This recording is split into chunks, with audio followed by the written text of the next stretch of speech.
Vergil Ortiz Jr. takes out the Mean Machine in just 8 rounds. However, Vergil Ortiz had to face adversity for the first time in his career. Kavaliauskas was able to stun Ortiz during the second round. However, Vergil showed a lot of grit and heart and was able to push through and come back in the next round, as he was able to drop the Mean Machine himself, effectively working behind a jab and setting up his attack, not getting reckless throughout the rest of the fight. His jab was looking fantastic. He was throwing it with considerable authority, and he was doing damage whenever he was landing it on Kavaliauskas. On the other hand, Kavaliauskas was throwing some really decent combinations, and he was waiting patiently to counterattack the heavy-handed Texan fighter. And although he did have his success throughout spurts of the fight, Vergil Ortiz was ultimately able to dominate in the 8th round, where he put Kavaliauskas down 4 times before the stoppage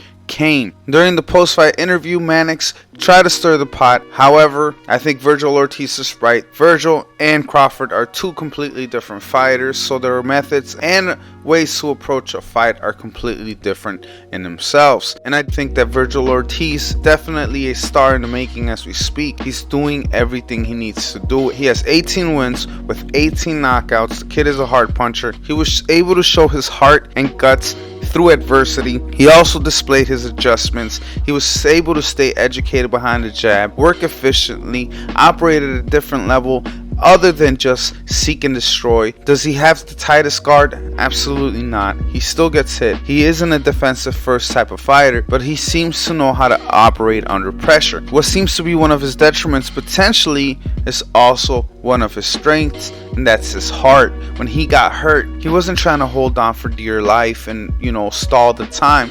He was trying to fire back, and that against a heavy-handed puncher as well, or a more methodical tactician, will prove to be an exploitable flaw. Nevertheless, I think Vergil Ortiz Jr. did great. He looked fantastic. I think it was a really good fight.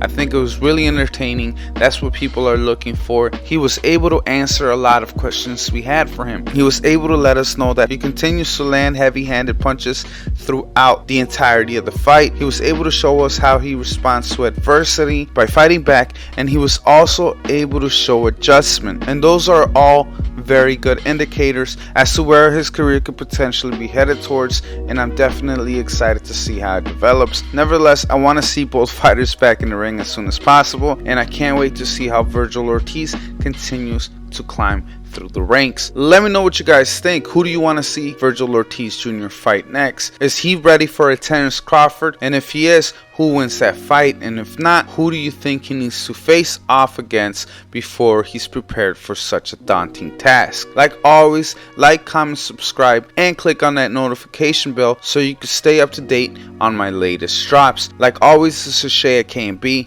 signing out.